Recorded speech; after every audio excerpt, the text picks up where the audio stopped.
নমস্কার বন্ধুরা, homemade by পায়েলের আরেকটি নতুন ব্লগে আপনাদের সবাইকে স্বাগত। তো আজ রবিবার, আজ স্কুল অফিস কিছু নেই, ছুটির দিন। তো আজকে অত তাড়াও নেই, তো একটু ওয়াক করতে বেরিয়েছি। আর বাইরের পরিবেশটা খুবই সুন্দর, আজ রোদ ওঠেনি, হালকা মেঘলা মেঘলা রয়েছে। তো যাই হোক, ঘুরে এসে সকালে চা খেয়ে এখন সকালের জলখাবারের প্রস্তুতি নিচ্ছি। আজ আমার বরের ইচ্ছে এগরোল খাওয়ার, তাই এগরোলেরই প্রস্তুতি নিচ্ছি। এগরোল বিভিন্ন জায়গায় বিভিন্নভাবে তৈরি হয়, বাট আমি এভাবে তৈরি করি।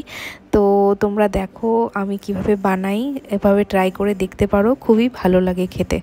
সবার প্রথমে বানাচ্ছি এগরোলের যে রুটিটা হয় সেটা, এবং তার জন্য আমি আটা ময়দা সমপরিমাণে নিয়েছি। শুধু ময়দারও বানানো যায়, বাট আমি মিক্স করে নিয়েছি। ওর মধ্যে দিচ্ছি রিফাইন অয়েল, একটু লবণ, এবং এবার এটাকে ভালো করে মেখে নেব। আর কিছুক্ষণের জন্য 15 মিনিট বা আধা ঘন্টার জন্য রেখে দেব।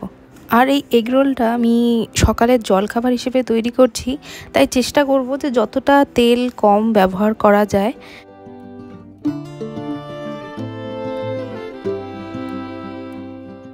সব লেচিগুলো বানিয়ে একে একে বেলে নেব এবং ভেজে নেব, এবং তারপরে এগরোলের নেক্সট যে প্রসেসগুলো আছে ওগুলো করে নেব। এই রুটিগুলো তৈরি করতে করতে কিছু কথা আপনাদের সঙ্গে শেয়ার করব, যেমন আমার বাড়ি বা কোথায়, আমি কোথা থেকে বিলং করি, সব কিছু। কারণ আপনারা যখন আমার ব্লগ দেখছেন তখন আমার সম্পর্কে কিছুটা হলেও আপনাদের জানা প্রয়োজন। তো আমি বিলং করি শিলিগুড়ি থেকে, আমি শিলিগুড়ির মেয়ে। আর আমাদের কর্মসূত্রে, যথা আমার হাজব্যান্ডের ট্রান্সফারেবল জব, তাই আমাদের বিভিন্ন জায়গায় ট্রান্সফার হয়। তো রিসেন্ট আমি আছি কানপুরে, উত্তরপ্রদেশ, কানপুরে রয়েছি। আর আমাদের বাড়ি শিলিগুড়িতে।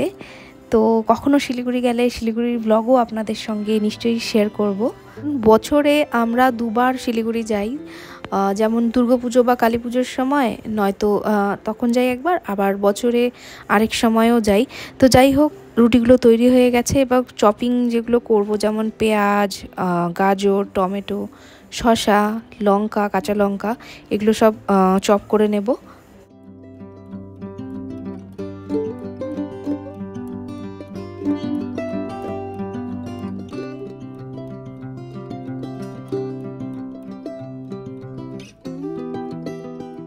আরেকটা কথা বলতে চাই, তোমরা যারা আমার ব্লগ দেখছো আর যাদের আমার ব্লগ সত্যি সত্যিই ভালো লাগছে, তো প্লিজ আমার চ্যানেলটাকে সাবস্ক্রাইব করে দিও, আর লাইক শেয়ার করতে একদম ভুলো না। তো তোমাদের ভালোবাসাতেই চ্যানেলটা এগিয়ে যাবে।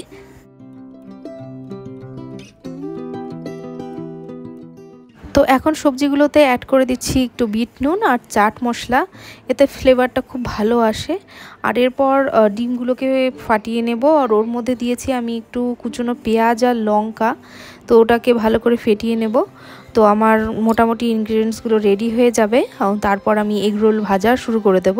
কারণ ঠান্ডা হয়ে গেলে না একদম ভালো লাগে না, জাস্ট গরম গরম ভাজবো আর দিয়ে দেবো।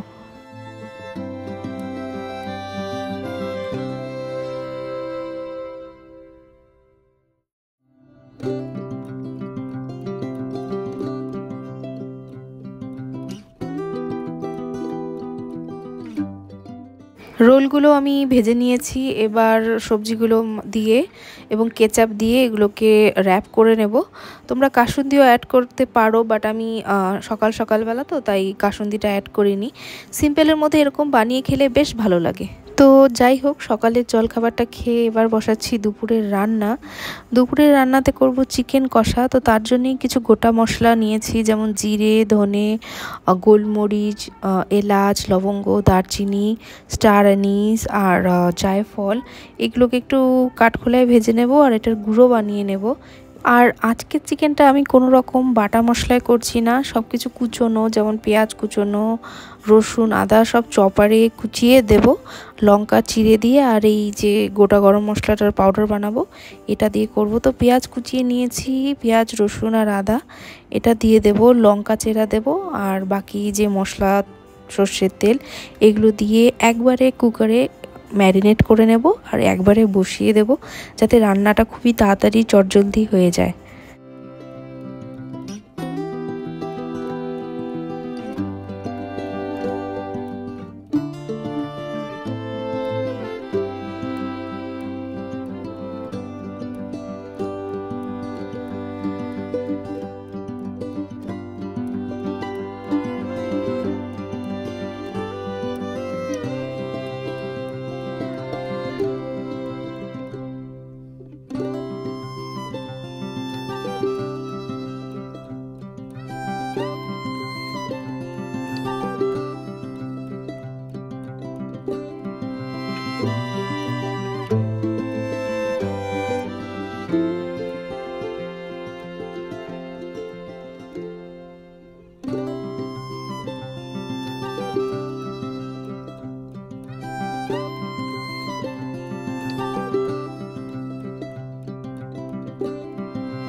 তো আমাদের চিকেন রেডি হয়ে গেছে। এর সঙ্গে বানিয়েছিলাম লাউ দিয়ে মুগের ডাল, মিক্স ভেজ আর টমেটোর চাটনি। আজকের মেনু, রবিবারের মেনু এটাই সিম্পলের মধ্যে, যতটা তাড়াতাড়ি সম্ভব লাঞ্চ কমপ্লিট করে নিয়েছি। এবার একটু জিরিয়ে নেব জুস খেতে খেতে, তারপরে যাব স্নান করে নিয়ে ফটাফট আজকে লাঞ্চ করে নেব, কারণ বিকেলে আমরা যাব মান্থলি যে গ্রসারি শপিং, তার জন্য যাব রিলায়েন্স মার্টে। তো তার জন্য তাড়াতাড়ি করে নিতে হবে। আর আমার বর সকালে শপিং করতে গিয়ে, মানে মাছ মাংস বাজার করতে গিয়ে এত রকমের মিষ্টি নিয়ে এসেছে যে দুপুরে খাওয়ার পরে একটু মিষ্টি না খেলে ভালো লাগে না। তো যাই হোক, এগুলো তো এত শেষ হবে না, ফ্রিজে রেখে দেবো। এখন বিকেলে চাটা খেয়ে বেরিয়েছি শপিংয়ে। তো শপিং করে বাড়ি ফিরবো, আর কি গ্রসারি শপিং করলাম সেটা নেক্সট ব্লগে শেয়ার করব। আমার সঙ্গে থেকো। তো দেখা হবে নেক্সট ব্লগে, ততক্ষণের জন্য বাই।